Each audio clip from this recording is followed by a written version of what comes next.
Good morning. We will be doing video demonstration for today for the neuromusculoskeletal system. So I'm Amil Ricardo Giral, acting as the doctor for this demonstration, and this is Milan, my classmate, acting as my patient. So I have here the consent form to really prove that my patient really understand what we're doing right now, that this is just for video demonstration only for academic purposes. So, sir, can you sign the consent form?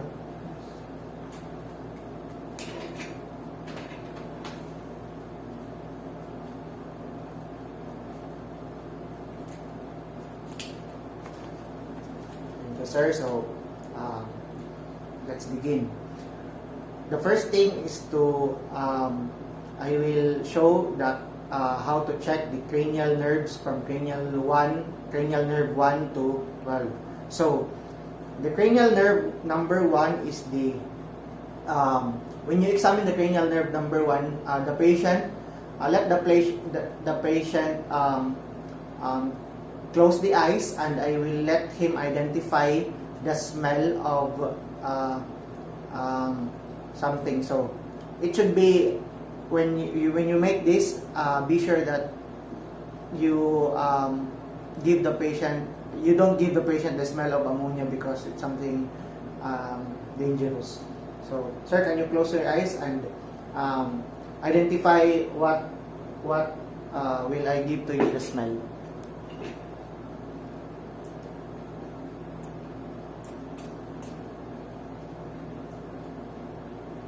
So, what smell is that?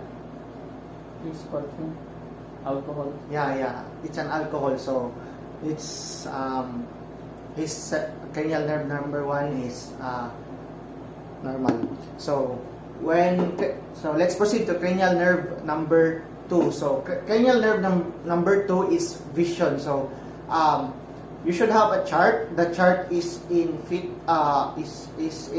foot away from the patient. So this is my chart, sample chart. So you should cover one eye of the patient and let the patient read. So, and also you should observe where the patient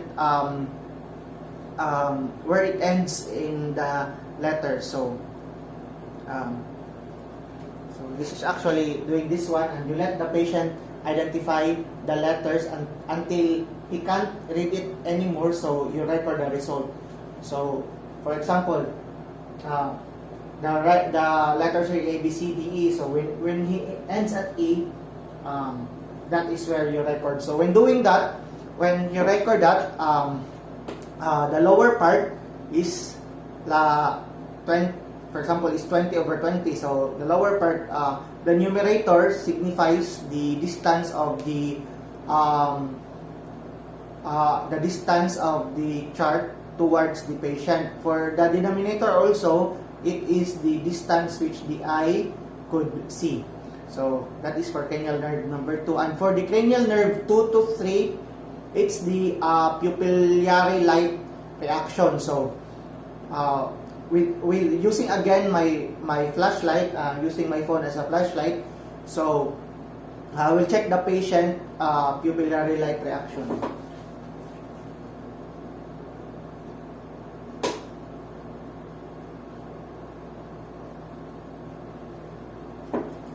So the normal for it is that both pupils should constrict and react to light.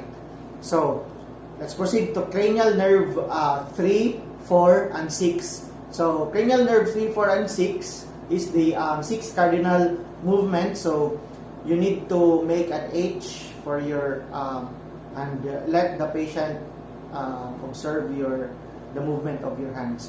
So, sir, can you see my finger over here, and then don't the patient should not move the head, only his eyes. So please follow. Yeah, I can see. So he can see it.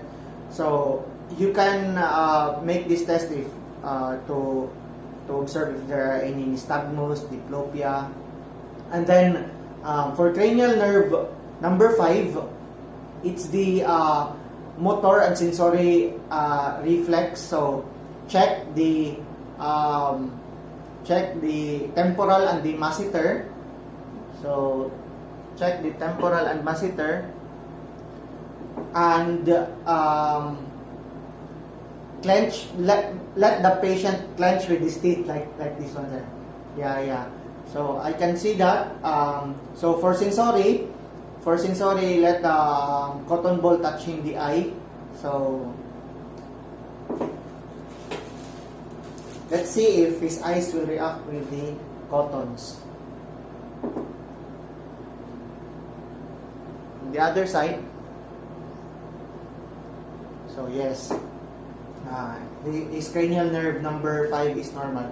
So let's proceed to cranial nerve number 7. So cranial nerve number 7 is the facial nerve or the facial movement. So it's very simple to do it. Like check. Let the patient raise eyebrows, sir.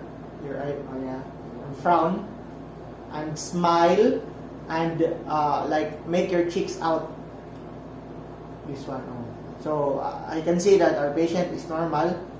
So let's, after the cranial nerve number 7, let's proceed to cranial nerve number 8. It's the acoustic nerve that we're testing this. So I will use the whisper test again.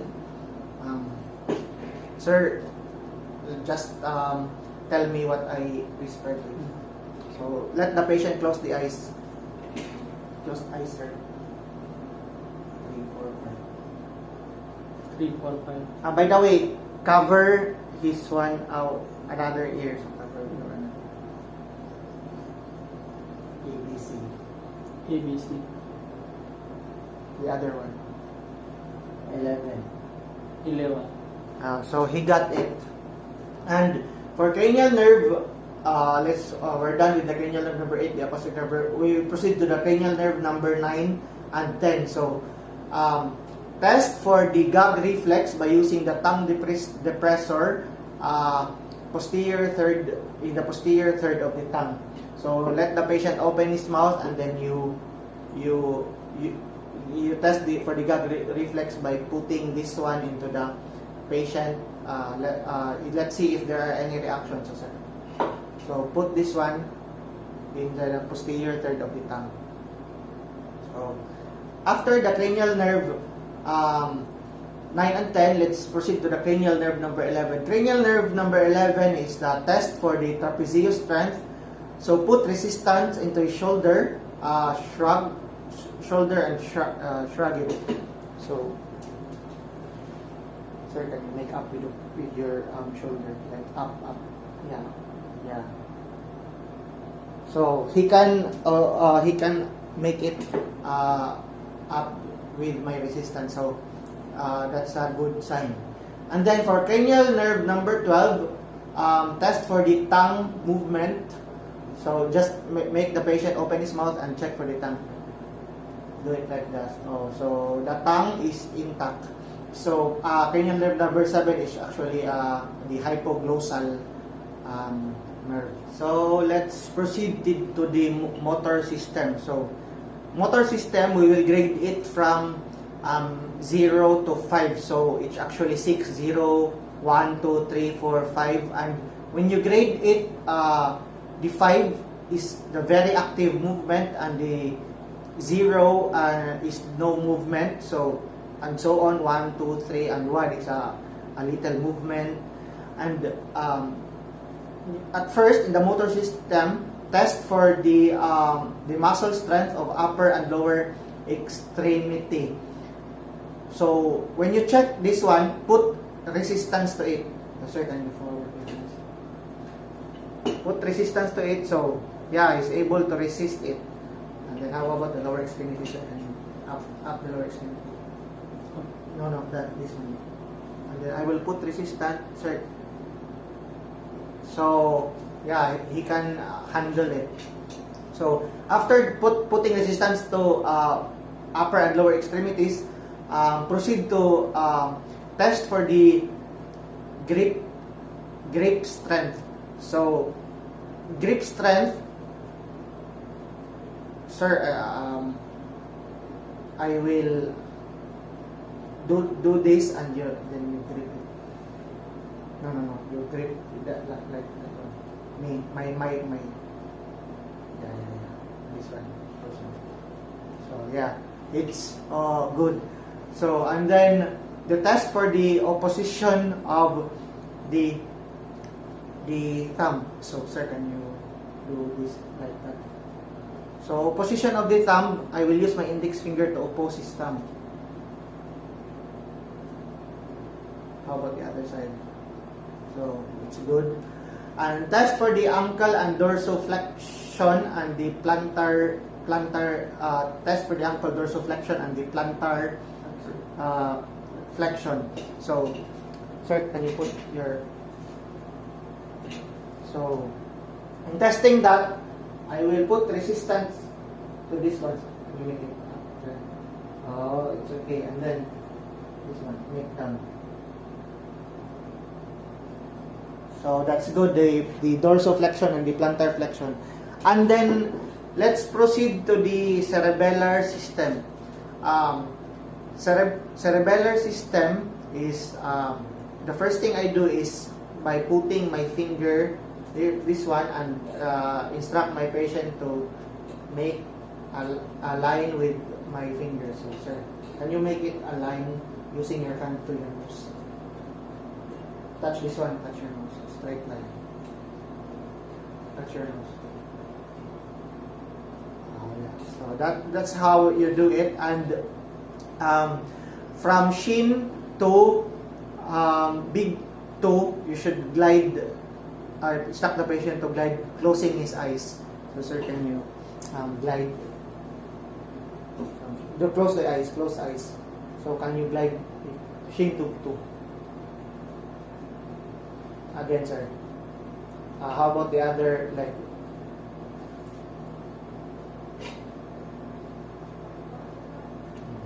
So that's good. And then after from shin to big toe is the rapid alternating movements with let the patient walk. So sir, can you walk? This one and to here. And also instruct the patient to walk with asymmetric hands like that. Sir, it's okay, sir. And after the patient, so sir, remain standing. After the patient walking with asymmetric hands, you should instruct the patient again to walk for the heel and the toe, like the foot is from heel to toe to walk. So sir, can you do it again? So that's good. And also ask the patient to stand 30 to 60 seconds and do the pronator test. It's usually hands forward. Second, hands forward. Okay, that's good, sir. You can sit now. And then after doing that, we proceed to the sensory test. So sensory test is a test for dermatomes, like for temperatures, pain, and like proprioception. So when you test this one, the first thing is a test for pain. So when testing pain, I will ask my patient to close eyes again, and then he will identify if it's sharp or dull. So I'm using this one, spoon and fork. This one is the sharp one, this one is the dull one. So I will let my patient close eyes. Is it sharp or dull? Sharp. Are you sure this one? Sharp or dull? Dull. Okay. This one, sharp or dull? Sharp. How about this one? Sharp or dull? Sharp. Okay. So the patient can identify if it's sharp or dull. And then the test for the temperature. So in the test for temperature, I have here water. So I will let the patient identify if it's cold or hot. Sir, can you dip your one finger here? It's cold. Yeah. So it's actually cold. So after the test for temperature, test for vibration. So let's pretend that this is the tuning fork. So I will put it in his interphalanges so that he will know if he will notice any vibration or something. Usually, the original one is it should be has a vibration. So I will put it in the interphalanges.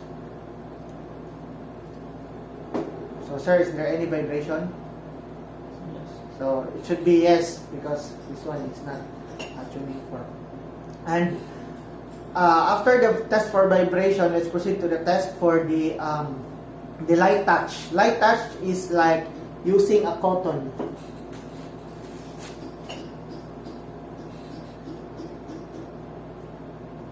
Can you feel it, sir? Yeah. So yeah, you see it, that is the light touch. And then after the light touch, test for the touch pain. So for test for the touch sense. So touch sense, I will let my patient close eyes again, and then I will touch somewhere in his body, and then he will touch in it too. Like for example, I will touch his hand, so he will close his eyes and touch somewhere where I touch. So sir, can you touch where I touch, huh? So just close eyes. So touch it. Okay, that's good. Touch it. So his localization is good, that sense of touch. So after the sense of touch is the sense for a test for proprioception. So proprioception, hold the toes and let the patient identify if it's up or down. So sir, can you put? So identify if it's up or down. So close eyes. No, only one. Up or down? Up. Good. Up or down? Up. Okay, how about the other foot? Up or down? Down. So he can identify it. So let's proceed to the discriminative sensations. So the first is the test for the stereognosis. So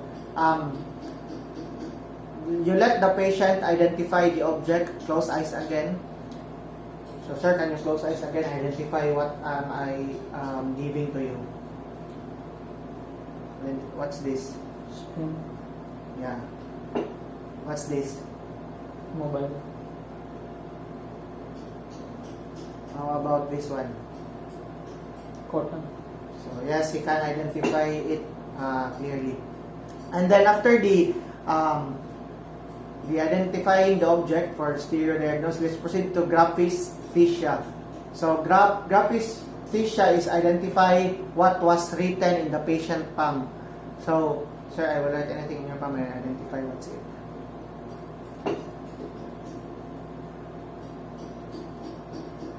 A. Yeah. How about this one? B. Yeah. So the patient can identify what was written in the palm. And then the 2-point discrimination. So, sir, can you identify whether I'm touching two fingers or I'm just using my fingers or one finger? So close eyes again. One or two? One. One. Say it loud. One. How about this one? Two. This one. One. So that's good. And then after the 2-point discrimination is the muscle reflex. So muscle reflex, let's scale it from 0 to 4. 0 is no movement at all, and 4 is the hyperactive. So biceps reflex. So let's pretend again that this is the hammer. So biceps reflex using percussion hammer. This is actually the percussion hammer. So we test the dermatome C5 to C6 with the biceps tendon. So the biceps is here. So yes, there has a reaction. And after the biceps tendon is the triceps tendon from C6 to C7. So triceps tendon is, so I support the patient's arm. So on the other hand again, this is the bicep tendon, and then the tricep tendon. So after the bicep and the tricep tendon is the bronchoradialis reflex. Bronchoradialis reflex is that when you do this one, grasp the arm 1 to 2 centimeters away from the wrist and strike it.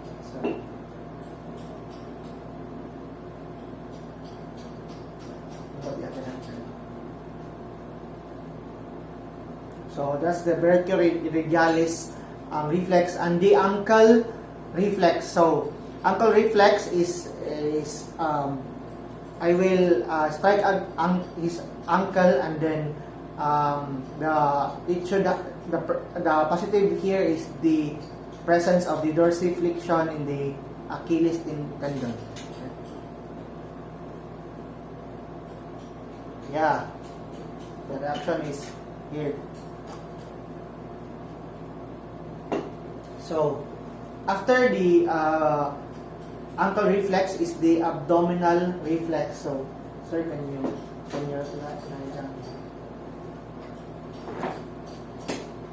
so abdominal reflex is like ask the patient to lie down and then make strokes. So any contraction or reaction is a good sign. Yeah, he reacts. The patient reacts. You stroke. So sir, it's okay na. And then the last one is the patellar reflex. No. I mean the plantar reflex. So draw a line towards a big toe and let's see if there's any reaction. So second.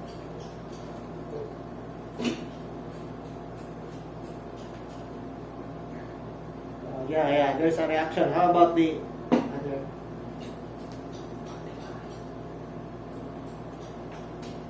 So that's all for today. I think we're done with our neuromusculoskeletal examination for the patient. So sir, thank you for being my patient. Thank you.